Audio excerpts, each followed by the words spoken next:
de la Subdirección de Vinculación y Desarrollo Profesional llamada Del Aula al Mundo. Esta sección está pensada para entrevistar a varios egresados de Casa Azul que están ejerciendo en diferentes ámbitos de la actuación. Yo soy Sheda Nicolín. Yo soy Hanna Kineret. Y hoy nos acompaña Marcos Rato. Él es egresado de la 10ª generación de Casa Azul, cuando la escuela todavía estaba en la colonia Condesa, ¿cierto? Sí, cuando habían 5 salones. 5 salones. 5 salones con varios grupos, pero ahora creo que son no sé cuántos salones y son muchísimos, o sea, tienen de la A a la Z casi ustedes, de generaciones, entonces nosotros no, era muy, muy reducida. ¿Cuántos eran en su salón? 20, 14, creo que 14 llegamos, 14, 17. 14, Y era muchísimo, 17. o sea, para esa época era de, somos demasiado, deberían de cortar la mitad, pero pues no. Wow. Bueno, ¿cómo estás? Muy bien, emocionado de estar aquí en este nuevo Casa Azul. Bueno, nuevo para mí, pues ustedes ya es su casa, pero para mí es muy distinto a lo que yo conocí, entonces está padre conocerlo. Ay, qué gusto. Bueno, ¿tú eres de la Ciudad de México? Sí, nací aquí, pero viví en Cancún, de los 3 a los 18. Y regresaste y tomaste talleres en Casa Azul. Vine a estudiar en el CCC originalmente, quería ser director de cine, no pasé el examen, y tuve un año pues como de sabático forzado en lo que me preparaba para otra vez tomar el examen, y había tomado teatro como talleres en Cancún, así de nada, en la escuela. Me pareció muy divertido, entonces como que en el Inter dije, ay, pues me voy a tomar un taller, pues nada más para pasar el rato porque no tenía nada que hacer, entonces veía muchísimas películas y pues tomé taller con Orto Soyuz en ese momento. Y me encantó, tomé un segundo taller, me encantó y pues de ahí ya me clavé con Casa Azul. Y ya que entré a la carrera, me enteré que habían más escuelas, así de, está el CUT, está todas las demás que están. Pero la verdad es que para mí fue la mejor decisión Casa Azul, como que queda muy bien con el perfil. ¿Y recuerdas algo en particular de esos talleres que dijeras, wow, aquí es? No sé, porque no hacíamos nada en realidad, todo así como malabares y no sé, como cosas muy físicas. Introducción Sí, a la sí, actuación. lo que siempre ponen, ¿no? Así de zip zap soup y Tejita. cosas. Esa, la Nombres. teja, justo la teja. Pero no, o sea, no te podría decir qué fue, pero fue algo energético, yo qué sé. Y cuando entré a Casa Azul, sobre todo, me acuerdo perfecto de subir las escaleras. Era una casa súper vieja en la Condesa. Y desde que entré ahí fue una conexión inmediata de yo tengo que estar aquí. ¿Y ya? Ay, qué Fue padre. mi historia de amor con Casa Azul. Ay, me encantó. Oye, y pues en todo tu proceso de ya tanto talleres y ya de la carrera, ¿cuál fue tu materia favorita? O sea, ¿cuál dijiste? Ay, esta. Tenía varias. A mí me gustaba muchísimo todo lo que era de corporal. En primero nos dio Marcela. ¿Marcela? Ay, ¿cómo se llamaba? Creo que era Marcela. No, Marcela no, ya fue el tercero. No me acuerdo cómo se llama. Ay, una que creo que sigue dando aquí. Karina. Karina Jiménez Crab. Karina Jiménez Crab Wow. es icónica de Casa Azul. Es lo increíble máximo. Maestra, Es lo máximo. Ayuda a encontrar el centro. Totalmente, porque aparte yo era, no, ya viendo fotos me doy cuenta, estaba súper jorobado. Entonces tenía el pecho cerrado, o sea, era otra persona y Karina me decía cosas que me ayudaban, o sea, como que lo conectaba mucho a lo emocional. Sí. Y yo no sabía que eso se podía hacer, ¿no? Yo no veía una relación entre lo físico y lo emocional. Y Casa Azul en ese momento, no sé ahora, el área de corporal sí tenía un desarrollo, una estructura muy clara de primero a tercero. Y todavía que teníamos yoga con Hugo, entraba también, entonces porque tenía mucho que ver con bioenergética. Entonces es de cómo tu cuerpo va acumulando tu historia y tus traumas y tu huella emocional, lo que sea, cómo lo vas liberando como actor y luego cómo lo usas para tus personajes. Entonces eso me encantó. Voz con Tania González Jordán en primero, ella fue la mejor maestra de voz que he tenido hasta ahora en la vida, de verdad que es la mejor, y duró muy poco porque estaba embarazada y luego decidió irse al, bueno, ella es del CUT, pero decidió, o sea, prefirió el CUT y se quedó allá. Y se me hacía muy padre por cómo a través de la voz podías realmente crear personajes. O sea, si el calentamiento era bueno y los ejercicios eran chingones, así ya estabas para actuar, y eso me parecía muy interesante. Y pues de ahí actuación. ¿Y la materia que menos te gustaba? Verso, no me gustó verso, pero no me llevé bien con el maestro, entonces eso tuvo mucho que ver. ¿Y te generó alguna frustración el hecho de que no te gustara o sentías que no eras tan bueno o algo así? No me gustó la estructura de la clase. Ok. Sí, entonces no me parece... Era una pérdida de tiempo porque no... El maestro para mí no fue nada bueno y no congeniaba con su filosofía y no, deja tu pedagogía, o sea, como su punto de vista de la vida y el teatro, entonces me costó. Pero y no tuvo ninguna trascendencia, tristemente, entonces era como lo daban ahí, pareciera como una materia de relleno, cuando en otras escuelas sí lo tienen mucho más a fondo. No sé ahora, pero en ese momento sí era como muy por encima. Sí. ¿Y alguna vez te reconciliaste con el verso? No. ¿No? Bueno, hice una versión de Romeo y Julieta de un autor argentino. Creo que sí fue mi reconciliación porque era muy lúdico. Entonces eso me gustó. Sí mantenía la esencia de Shakespeare, pero era desde un lugar mucho más divertido. Entonces sí, Qué creo bueno. que sí.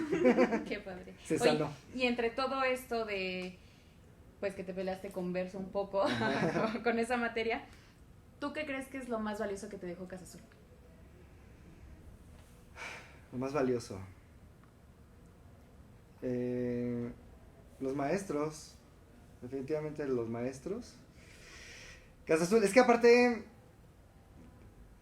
después de graduarme, me tomó como un año, un poco más, conciliar todo lo que pasó en Casa Azul, bueno y malo, y dejó muchas cosas negativas que sí tuve que, entre que sanar y además entender cuál era mi propia manera de ver las cosas o manera de abordar la carrera, independiente de las cosas que me trataron de enseñar. Entonces, años después, ya en retrospectiva, lo que pienso es que fue una base increíble, no lo cambiará por nada, fue una súper experiencia intensiva de 3 años y fue la base y de ahí yo me fui para mi propio lado.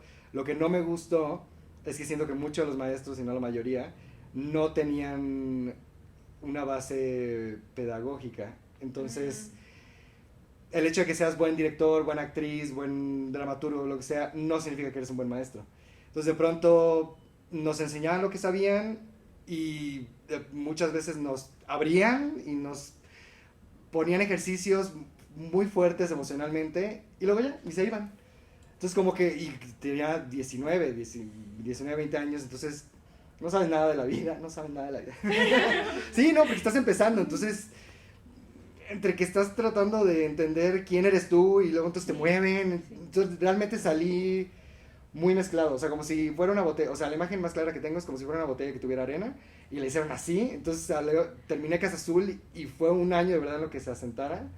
Y ya fue como, ok, esto no soy yo, esto sí soy, esto no me gustó, esto no estuvo bien, esto estuvo padre, de aquí sigo. Entonces sí, muchos años decía como de, ay, Azul, no, qué mal, pero ya ahora sí lo veo como una experiencia pues muy enriquecedora. ¿Y qué herramientas usaste para que se asentara la arena?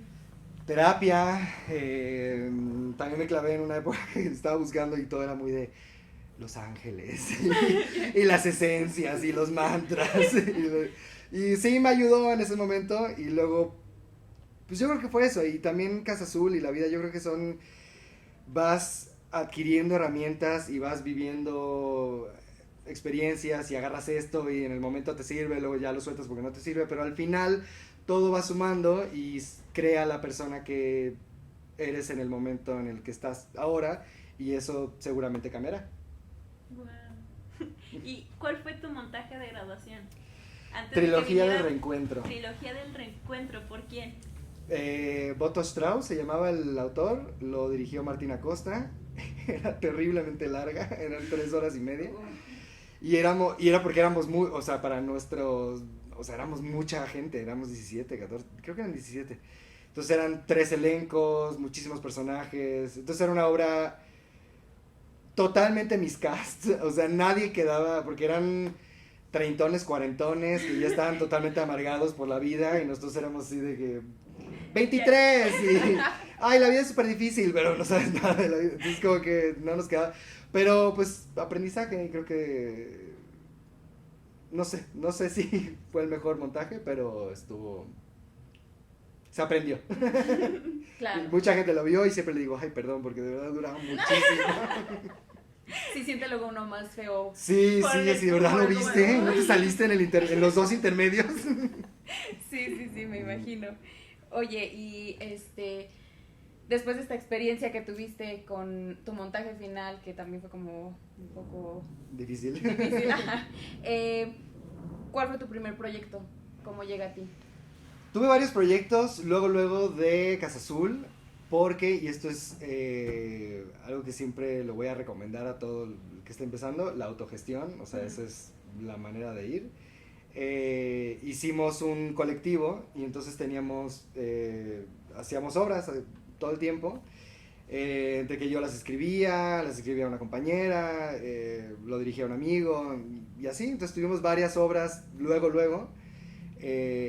Y eso ayuda a que te vean, o de ahí a lo mejor te jalan a otro proyecto, o si no, pues ese colectivo sigue creciendo. Entonces esas fueron mis primeras. Y luego danza, me metí a la danza porque Amada Domínguez, que era mi maestra de segundo y tercero, que es lo máximo, para mí fue lo máximo, me jaló a un proyecto de danza contemporánea. Y de ahí hice otro, y luego me fui a uno de ballet contemporáneo, entonces como que me empecé a clavar mucho por la danza, hasta que llegó un momento en que me pareció que tenía que tomar una decisión de en qué enfocarme, porque sentía que estaba haciendo un poco de todo, pero nada realmente a fondo, porque escribía, actuaba y bailaba, entonces me puse a pensar qué era lo que más me gustaba, y a pesar de que la danza me dejó muchísimo y me encantaría poder hacerlo, a pesar de que ya a mi edad ya estoy viejísimo, me decidí por la actuación. Entonces dejé lo demás y ya me clavé más por ahí. Y sí empezó a destaparse. Mencionabas un colectivo, ¿lo hiciste con tus compañeros de Sí, la escuela? de generación, de mi salón. Entonces, ¿crees que es importante formar grupo? O sea, Totalmente. con el grupo que tenemos. Totalmente, hacer comunidad y trabajar y crear obras y que encuentren, hay muchísimas obras que no tienen derechos, para que no se metan a lo mejor de inicio con los problemas que es de tener los derechos de una obra, y hacerlas a su manera. Creo que en Casa Azul tienen foros, o sea, hay cada vez más teatros, más espacios, hay muchas convocatorias. Entonces yo recomendaría que empiecen por ahí, no tanto por voy a esperar a que me llamen porque luego de pronto pasa mucho No tiempo. llaman. Y a lo mejor llaman pero muy tarde, o a lo mejor no llaman, entonces pues sí, mejor que ustedes lo hagan y de ahí van aprendiendo y se van fogueando y va teniendo pues tablas, ¿no? Que es lo más importante. Sí, claro. Oye, y bueno,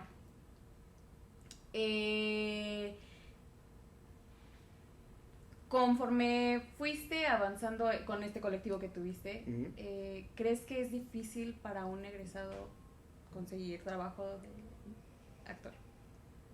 Sí, quiero ahondar, pero definitivamente sí.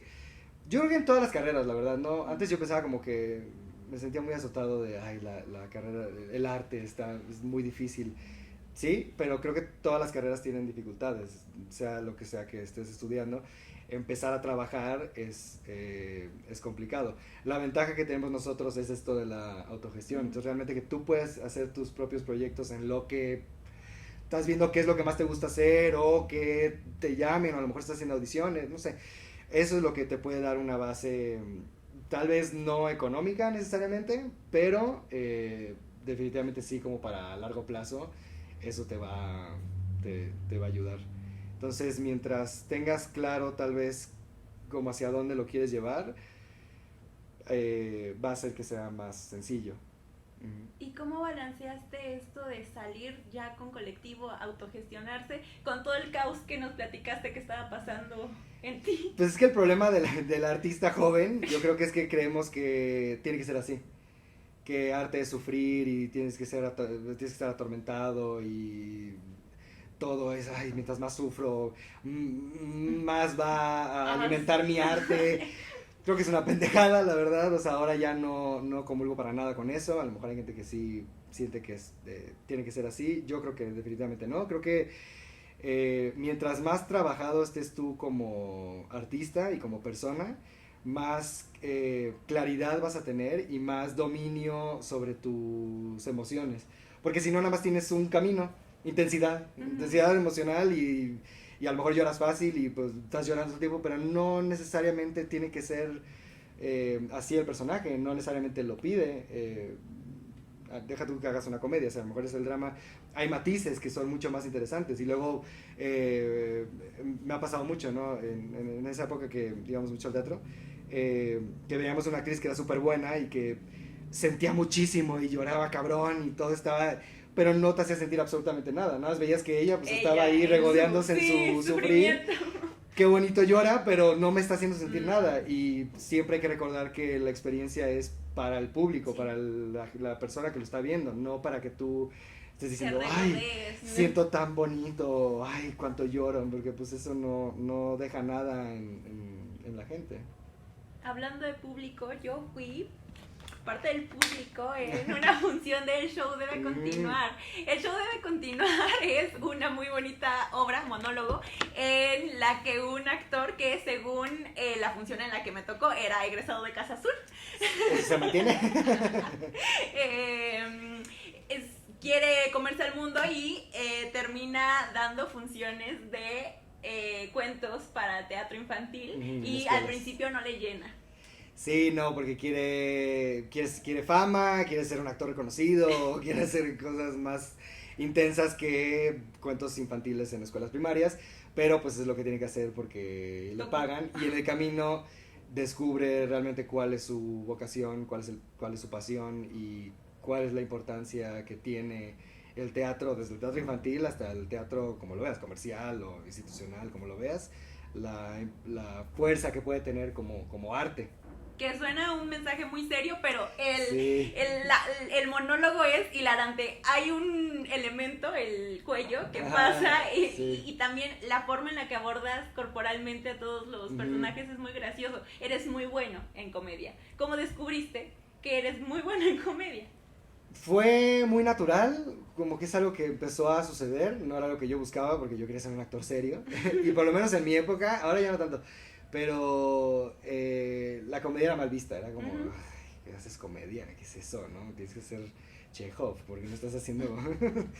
entonces me acuerdo que mi montaje final, bueno, mi examen de segundo con Viridiana Olvera, me puso Transgresión, que no me acuerdo quién era el autor, y era una comedia, y me salía muy natural y estuvo muy divertida y tal, pero yo sufría muchísimo porque veía todos estaban haciendo obras increíbles, súper dramáticas, súper intensas, o sea, una cosa así espectacular, y yo le decía a Viri, pero ¿por qué me diste esto a mí tan banal?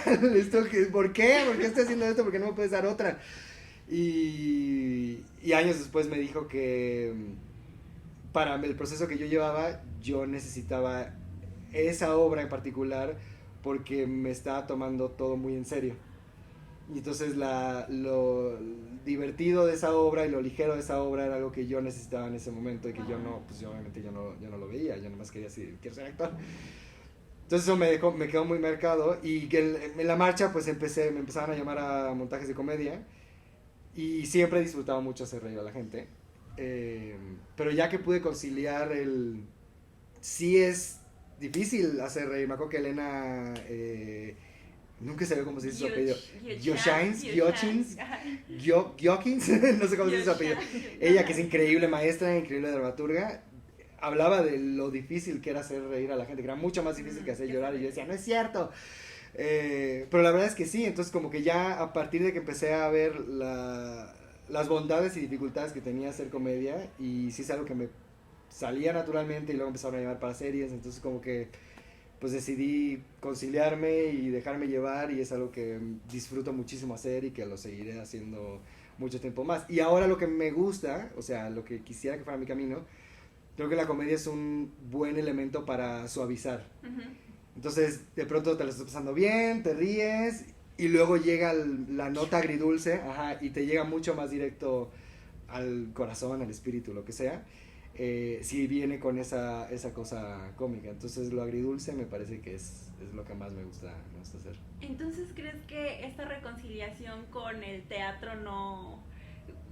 dramático. Vamos a decirle intenso, con el teatro no intenso, vino a raíz de la comedia? Sí, no sé si la comedia, porque luego también... o sea, en el monólogo me pongo súper nervioso y la ansiedad es lo que me impide hasta la fecha realmente disfrutar. Me tengo que recordar todo el tiempo el que tengo que disfrutar lo que estoy haciendo. Entonces no sé si es la comedia, no, es más mi ansiedad. Me acuerdo que en la carrera con Mauricio y Viri fue que vimos Las Ventanas, no me acuerdo quién era, de lo que dice de ti el autor, lo que dice de ti los demás personajes, lo que tú dices, todo. Entonces era de la circunstancia inmediata, entonces de pronto eran unas cantidad de hojas de 3 años antes, qué estaba haciendo mi personaje, y luego entonces antes de actuar no podía hablar con nadie, tenía que estar circunstanciándome media hora. Entonces, a lo mejor hay gente que le sirve. Yo lo que siento ahora es que eso realmente te saca de, no nada más del momento, de lo que estás viviendo, sino de tus compañeros, porque estás tan clavado con la mente y lo que te estás imaginando, que no recibes los estímulos que te están dando los otros, no escuchas realmente, no te escuchas a ti. Y ahí es donde siento que entra la comedia y la improvisación, que ayuda muchísimo. Así, aunque no quieran ser propiamente improvisadores, que no tienen por qué querer hacerlo, porque esa es otra rama, la improvisación es fundamental para actuar, porque todo puede salir mal y todo va a salir mal porque es un espectáculo en vivo y se va la luz, si tienes micro se va el micro, no funciona, se caen las cosas, se cae el compañero, se olvidan los textos. Entonces si no tienes esa apertura, no vas a saber qué hacer y te vas a quedar congelado, vas a pasar muy mal y el público se puede dar cuenta y entonces también se vuelve incómodo para todos. Entonces si puedes improvisar, no necesariamente desde la comedia, no tienes que hacer un chiste, pero puedes sortearlo mejor si estás más abierto, no de mi circunstancia me dice que hace 3 años, entonces yo no podría reaccionar porque entonces como que tantita apertura, y creo que la comedia ayuda a eso. Oye, si lo dejas. Y desde ese lado, o sea, de lo que has vivido, ¿cuál ha sido tu trabajo favorito? O sea, sí, ¿cuál ha sido tu trabajo favorito? Muchos. Uno que me viene a la mente fue la primera serie que hicimos en Televisa y los 4 protagonistas éramos de Casa Azul. Wow. Y eso fue increíble. Era Adriana Montes de Oca, que ella era más grande que yo, era como de 2 generaciones arriba. Christopher Aguilas Ocho, que era de mi generación, y Paola Fernández, que era de 1 o 2 abajo. Entonces cuando quedamos los 4, o sea, eso nunca pasaba en Televisa en ese momento, porque pues, siempre agarraron estrellas de Televisa. Entonces que fuéramos los 4, no nada más de teatro, sino que de Casa Azul, fue una experiencia que hasta la fecha sigue siendo de mis experiencias más bonitas, porque pues éramos hermanos y ahí se unió, y entonces los actores invitados se contagiaban por nuestra energía, porque no era el típico set donde iban y todo el mundo mamón y nos saludan y la actriz está en su camerino, porque aparte ni teníamos camerinos. Era un ambiente muy amoroso y muy divertido, y se contagiaba. Y la serie la verdad es que estaba muy padre. No lo digo porque estábamos nosotros, la verdad es que quedó muy bien, pero era un momento distinto en Televisa. Tal vez si hubiera salido ahora en Prime Video o en Netflix le hubiera ido distinto a como le fue, pero sigue siendo de mis mejores experiencias hasta la fecha. Y hablando de Televisa, ¿alguna vez te sentiste como peleado con lo comercial? Estudiando Casa Azul, sí, porque te inculcaban mucho. Ahora ya creo que está, por como veo las cosas, está muy distinto.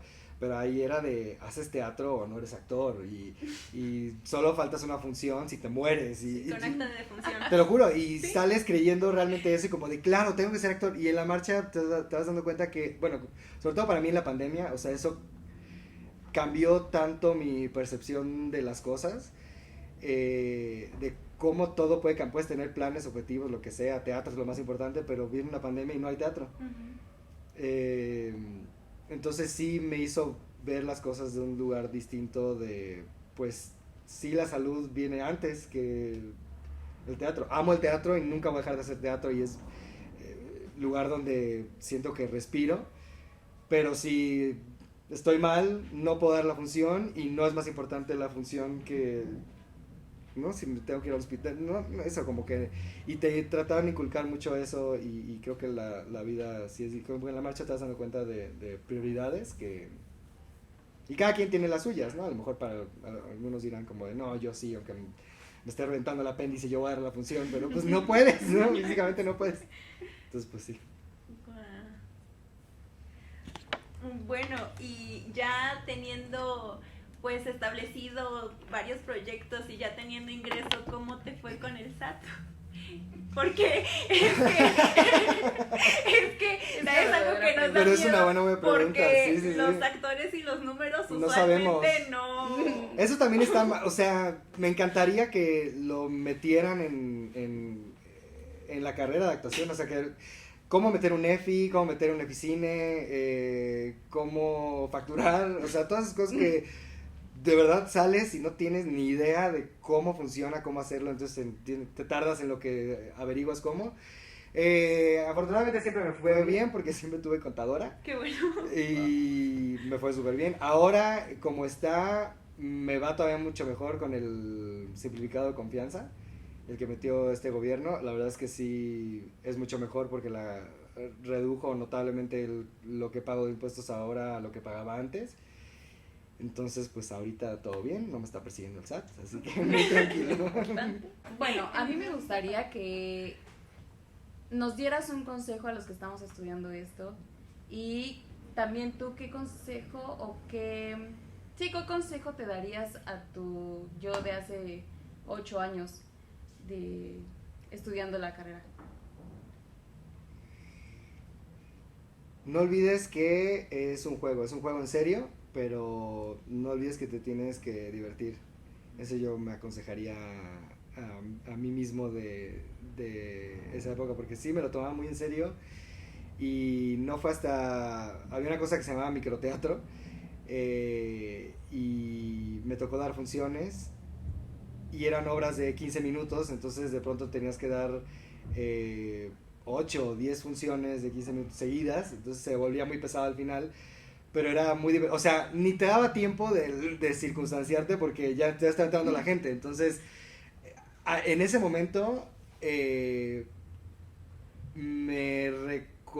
teatro me recordó cómo para mí empezó como un juego y creo que para todos, o sea, en Cancún, que no era para nada en serio, empezó el teatro como un juego y me gustó lo divertido que era.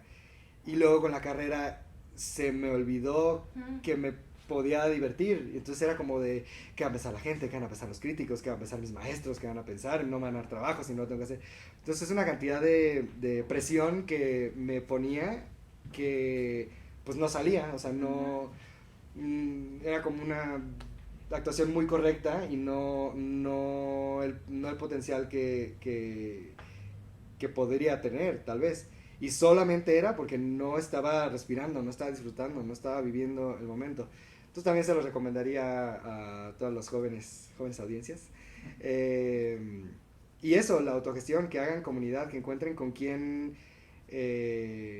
embonan energéticamente, con quién tienen mismas ideas, proyectos en común, para que trabajen juntos y tengan no nomás red de apoyo, sino que puedan tener trabajo constante, que si bien a lo mejor no van a tener estabilidad económica al principio, el tener ese apoyo de, bueno, estamos dando función, estamos juntos, estamos haciendo esto que nos gusta y a ver cómo nos va, eso deja muchísimo en el momento y a futuro, entonces esa sería mi recomendación. Pues, muchas gracias, Marcos. Gracias a ustedes. Yo le quiero preguntar dos cosas. Adelante. Es importante, ¿cómo manejas la frustración cuando no te quedas en un proyecto? O sea, ¿cómo se llama? Se me fue la palabra en este momento. Y la segunda, ¿qué haces cuando no tienes proyectos? O sea, te preparas, descansas, te fastidias, dices, hoy no quiero nada. ¿Consideras que es importante seguir preparándote después? Supongo que sí tienes ya bastantes años de carrera. ¿Y te preparas todavía o lo dejas?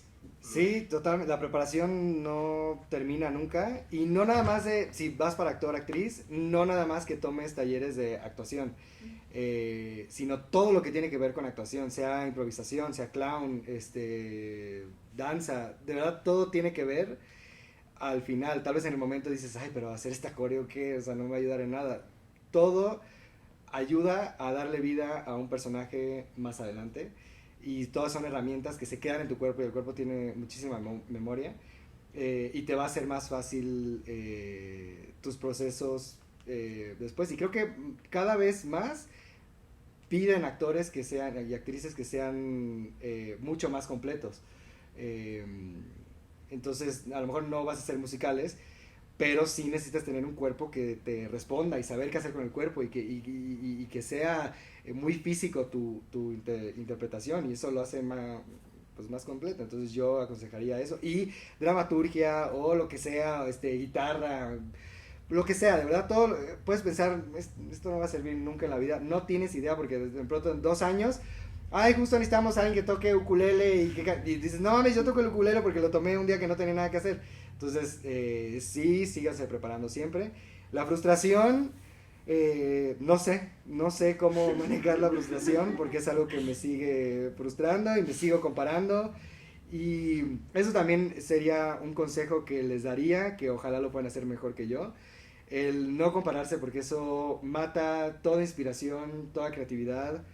Y por más que parezca que sí somos comparables por el hecho de que a lo mejor estamos en la generación o tenemos rasgos físicos más o menos parecidos, no es comparable, porque de verdad cada quien es único, tiene cosas muy particulares que ofrecer a cada papel en el que se quedan.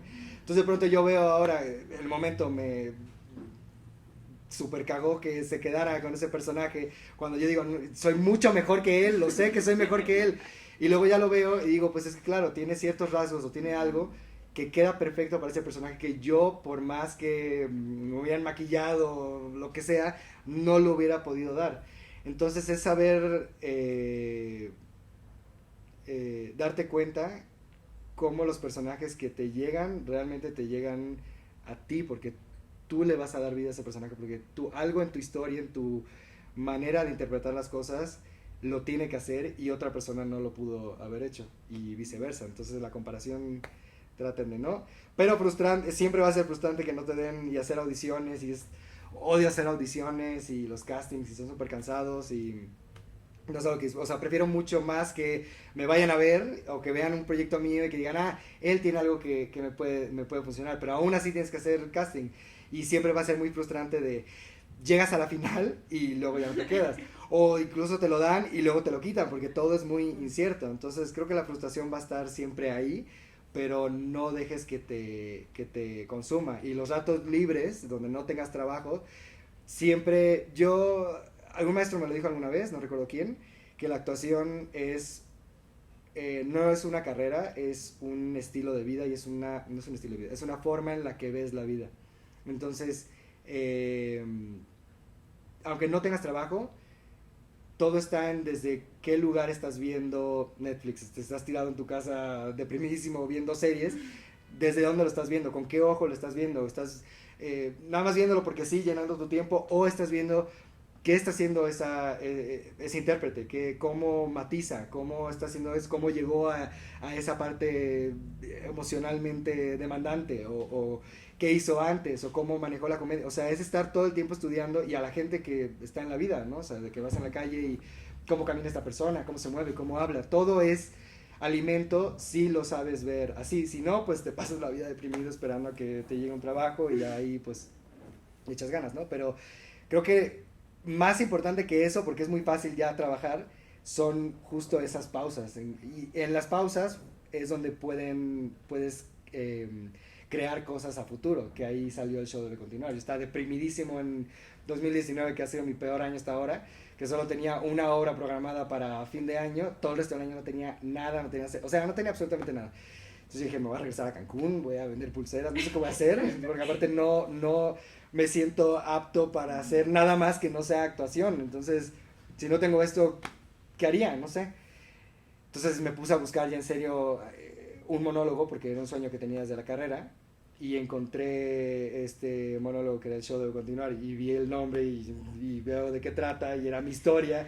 Entonces así le contacto al escritor, fue muy generoso, me lo dio, y de ahí el resto es historia, ¿no? Entonces pueden surgir cosas muy positivas desde esas pausas, si lo sabes tomar como eso, ¿no? Como una pausa creativa, o para que tú tal vez necesitas espacio para manejar todo el caos interno que tienes, y es importante hacerlo, porque si no tienes salud mental, pues no, difícilmente vas a poder trabajar bien, porque a lo mejor tu personaje va a estar muy chingón, pero te vuelves una persona difícil con la cual trabajar y entonces ya no van a querer trabajar contigo, por más que muy chico tu personaje, pero pues tú eres una persona medio conflictiva, entonces son cosas que puedes trabajar en esas pausas. Y ya. Oye, otra pregunta. Hablaste de esos personajes que llegan y por algo llegan a ti, por algo los interpretas. Sí. ¿Cuál de esos personajes que llegaron a ti es tu favorito, el que más le tienes cariño y por qué? Hubo una obra que se llama Pequeñas Grandes Cosas, que fue en la pandemia, y la historia era son historias reales, y vino de un libro, y lo adaptaron a teatro, y son cartas que la gente escribía a una como doctora corazón, a una como, se llamaba Sugar, era su seudónimo, y le escribían de, tengo este problema, tengo esta situación emocional, me está pasando esto, no sé qué hacer. Entonces Sugar, que en ese momento lo hacía Mariana Garza, recibía todas las cartas de nosotros, que éramos los otros personajes. Y ese proyecto en particular llegó, bueno, era pandemia, entonces era así de, no, nunca voy a regresar al teatro, y de pronto ver eso como posibilidad, fue increíble toda esa experiencia, y era muy humano, era historias con las que empatizabas muchísimo, y hacer al público sentir que veníamos de un momento muy complicado para todos, entonces que fueran al teatro, y ese espacio emotivo me pareció súper terapéutico para ambas partes. Y había un personaje en particular que era un chico trans que le preguntaba algo como de cómo su familia, que lo había rechazado, ahora reapareció, y entonces preguntaba como de cómo hacer eso, si reconciliarse o si dejarlo atrás. Se me hacía tan bonito ese personaje. Yo no tengo la experiencia trans, yo no lo he vivido,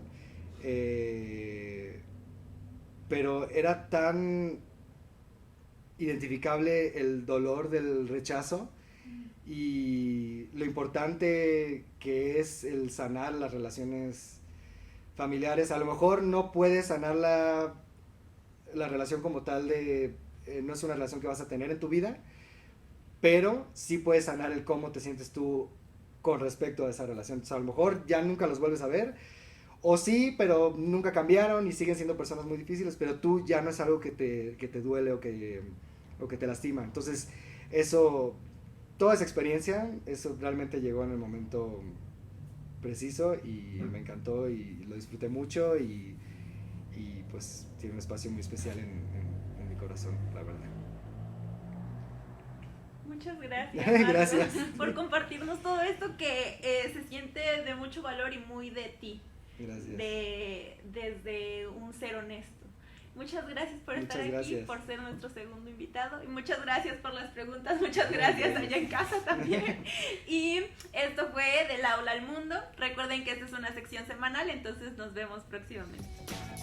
Muchas gracias. Gracias. Adiós. Gracias.